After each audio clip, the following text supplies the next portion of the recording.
Alright, so today we are ranking Liberty Falls, but before we get into that, I just want to let everyone know. Last video we had knocked at an A, and now I am putting it at C. That is quite a jump, you might say. But I genuinely think that maybe it deserves a B, but I kind of want to put it at a C. I'm feeling the C, so it's a C. Just letting everyone know. With that said, let's get into the actual Liberty Falls video. Alright, so today we got a little fun one here. A little while ago, I made a post on a Reddit thread asking what would be a fun map I could do for this series, and someone told me I should try out Liberty Falls.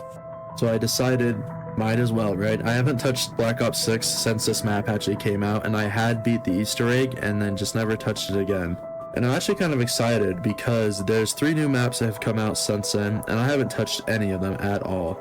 And I kind of want to keep it that way until I do cover them, so I can kind of have my first experience, and I think that'd be really cool. But just based off these 2 first maps that Black Ops 6 has, I think they're going to be pretty fun. Liberty Falls is just a quiet, little, small American town. Very traditional. It has a bowling alley, a chapel, a downtown area, a gas station, just your run-of-the-mill small town in America. No great big buildings, just these old kind of brick buildings, and I actually really like this design because where I live, it's very reminiscent of that. Anyways, with that said, let's break down Liberty Falls. Liberty Falls is kind of a soft launch for the new timeline that we're going into with Black Ops 6. Not necessarily a new timeline, but it's reinventing the wheel and kind of getting things rolling again. It doesn't completely change anything, but it does push it forward in some meaningful ways. As we see in the Easter egg, Samantha has been trapped in the Dark Aether for around 5 years now. And over time, she's accumulated, knowledge of how it works, and she can physically manifest herself in our world. But basically, if you guys don't remember, Weaver hates Richtofen. He burnt down Richtofen's house, but didn't realize that his family's in there. Now Weaver's in jail, but is also still after Richtofen. And then Richtofen betrayed Samantha and put her in the Dark Aether, and that's why she's been trapped there. And now Weaver and Samantha are after Richtofen, and he's just residing in a small house in Liberty Falls. And that's exactly how the outbreak has started, is because Samantha is the Dark Aether essentially now. But with that said, Richtofen decides to call in a team to quarantine the city. And that's who you play as in this game. Essentially, during this Easter egg, you'll use this soul-catching device, which I think is referred to as the LTG. And you will basically kill these boss zombies and collect their souls to put into this machine that's inside the chapel. And in doing so, the idea is that you will, quarantine the city and everything will be okay, and you'll get it contained and get rid of it. And throughout the story, there's this mysterious man who's stuck in the Dark Aether, and he's helping you. After you beat the boss fight, he actually switches places with you, so now you're stuck in the Dark Aether. First time playing this, it was really cool to see that. It was like, oh, whoa, what was that? But it was also like a failure, but it was also suspected because it's at the beginning of the game and it's really just paving the way for all these maps to come. But story-wise, I would say this map for sure set up Black Ops 6 pretty well, and it did a good job and it was fun. So I'll say story, it was pretty solid. And that brings us to our number 2. What is the replay value of Liberty Falls? This is where Liberty Falls kind of shines for me. It's not like some crazy layout or nothing, but there's good high rounds on this map. There's good camo grinds on this map. The Easter egg steps are really forgiving, and if you just want to go through it, that's fun. And the map's layout is pretty open with smaller waves, so it's just fun to come back to without being too boring. You got a lot of different variety to mix it up. Me personally, I went through this map with just some random dinked up guide I downloaded offline. Even with a complicated guide, it was still pretty easy though. As I said, it's a really forgiving Easter egg. The steps are really easy to go through, and in that way it gives you a lot of different room for experimenting and different strategies, so you really don't have to just follow this linear line. You can kind of do whatever you want while doing the Easter egg on the side. The maps itself is enjoyable to explore throughout your first time. The layout and the atmosphere doesn't feel too crazy, but the bowling alley, I would say, is probably my favorite part of this map. If you guys grind camos on Call of Duty Black Ops 6 zombies specifically, you play Liberty Falls. You played Liberty Falls, and you play Liberty Falls a lot. I haven't played the new maps, but at least when I was playing, this was the method, the only method for grinding camos. And if you're doing something else, you were weird. But replay wise, I think this map stands pretty strong. It's pretty engineered and engaging and well crafted of a map. No matter if you're doing, solo challenges, the Easter egg, camel grinds, whatever reason you're coming to Liberty Falls, I think it gives you plenty more reasons to come back again. Speaking of all the reasons to come back, my personal favorite, the boss fight. I know some of you probably just, stood up in your chairs. Trigger warning, I have an opinion, right? But visually, this boss fight to me is super striking. I absolutely love the Dark Ether aesthetic, and I think it's amazing, and they need to incorporate it more.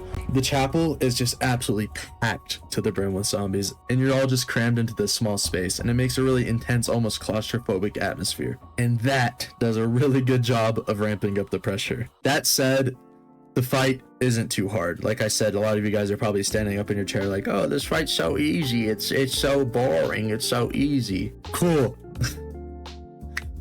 This is, for me, my first ever solo Easter egg, so I'm proud of myself, and I didn't think it was hard. I did it first try, and I feel like, if you just stay calm and you play smart-ish, you can do it first try too. But it was for sure fun, and it was engaging without being overly difficult, and I really enjoyed it actually. But the mix of the cool visuals and the manageable challenge makes this boss fight one of the more memorable ones. Especially in recent years, I feel like we've been getting a lot of just big boss zombies, but this is kind of fun and refreshing. And I know a lot of people don't like wave-based boss fights, but I really enjoyed this, and being in that claustrophobic little chapel, and you have, all these big elites chasing you, it's fun. It really is. But even with that said, this map wasn't too hard. I didn't really have, I think I had a mutant injector I used, but I definitely felt like I didn't need to use it. I don't even know if I used it, and I definitely didn't use my field upgrade.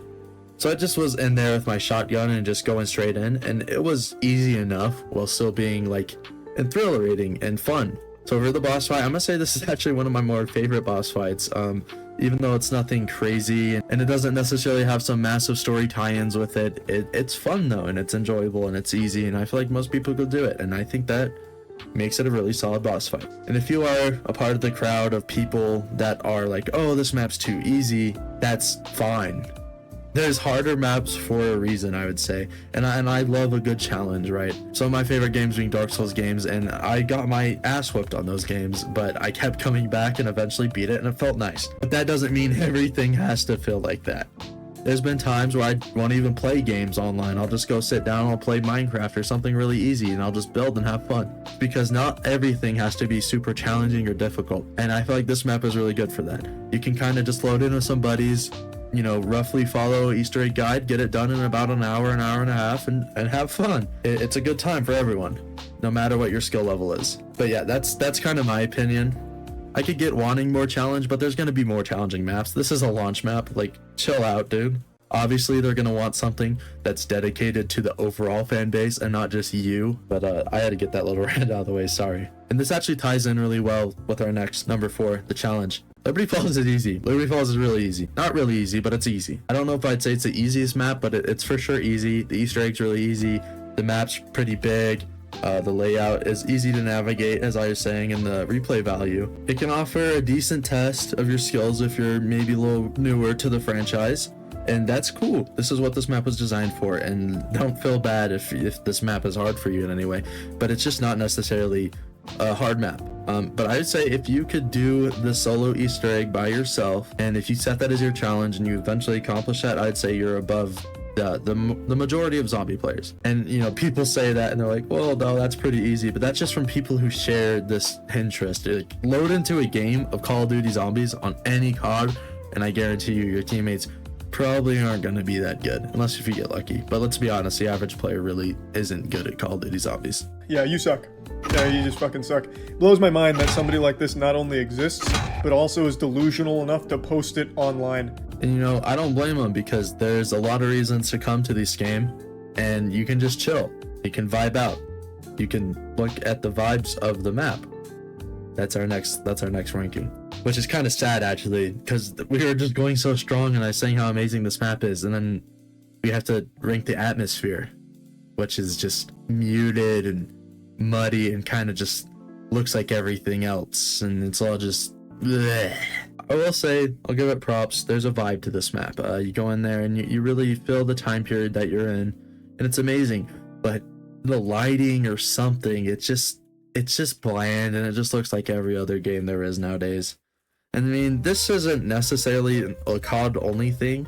It's been going on forever with these hyper-realistic games. They just try too hard to look so good that they forget any style or anything, and they just look like every other game. And that's like, yeah, your game looks cool, but this game also looks slightly better, and then this game also looks slightly better, and they all kind of just look the same, to be honest. Which is really sad. If you go back to look at any old Treyarch game, even Black Ops 4 kind of had a style to it, but this one, it's kind of, you play as soldiers and everything looks really real and there's nothing really going on and it's kind of bland and it just looks like every other game. If you go to Cold War, it can be like that sometimes, for sure. But I feel like this map really doesn't resonate well with it. No map resonates well with it, right? Because it's a bad thing to have, but this map especially kind of shows the flaws up front a bit more, which is really sad, but it's not all bad because, like I was saying, the Easter eggs, like boss fight, the visuals in that are absolutely stunning, and I love the Dark Ether aesthetic. But overall, the atmosphere of the map is pretty forgetful. I will say the layout and the idea of the map I really enjoy, and I think if they just put some more character into it, it'd be amazing. But they kind of just went with what was safe, and like that's fine, but it's boring and it gets to a point, guys. Anyways, that's just my opinion. I don't know if you guys will agree with that, but I really think they should restylize Call of Duty back to how it was. And number 6, it's kind of early, but how does Liberty Falls impact the franchise? Well, I'm not a time traveler, but I could tell you for sure that I think in the future, people looking back on this map, I won't say it was the best from Black Ops 6, but it will be maybe mentioned here and there. You know, it won't be the most notable, but it will be thought of. Whether if it was for the Easter egg or, you know, the camo grinding or the high rounds that you remember it for, or even just getting along with your buddies and playing this map. But yeah, impact wise, it kind of set the footing for Black Ops 6, I would say, and it was pretty solid foundation. So it's all right franchise wise, but it's not necessarily anything crazy like Cold War. For me, I would say Liberty Falls is probably solid B tier. Higher B, I'd say. But yeah, I wouldn't say Liberty Falls was necessarily defining of the genre or anything. I wouldn't say it had the best atmosphere. I wouldn't say it had the best boss fight. But I would say it was a really good map to just get into and play, or if you're a beginner, just learn the game. It was a really good map to sit there and grind whatever you need. You can get a lot of easy zombie kills on it. It was a really good map just for release because the cool cutscenes we had with it. But if you guys have your own opinions on this, feel free to let me know. Not saying I'm gonna, you know, dedicate my channel and my opinion to your views, but I'll be open to listening to them for sure. Sorry if my mic doesn't sound great, but I forgot to say this. I made a new Discord, and I'd really appreciate if you guys go join. I'll put the link down below, or just the invite code will be on screen. I don't know if I can necessarily link it, but please, please, please, if you're looking for someone to play with, if you're interested in DBD or anything, please go join this. Anyways, thank you. Bye-bye. Have a good day.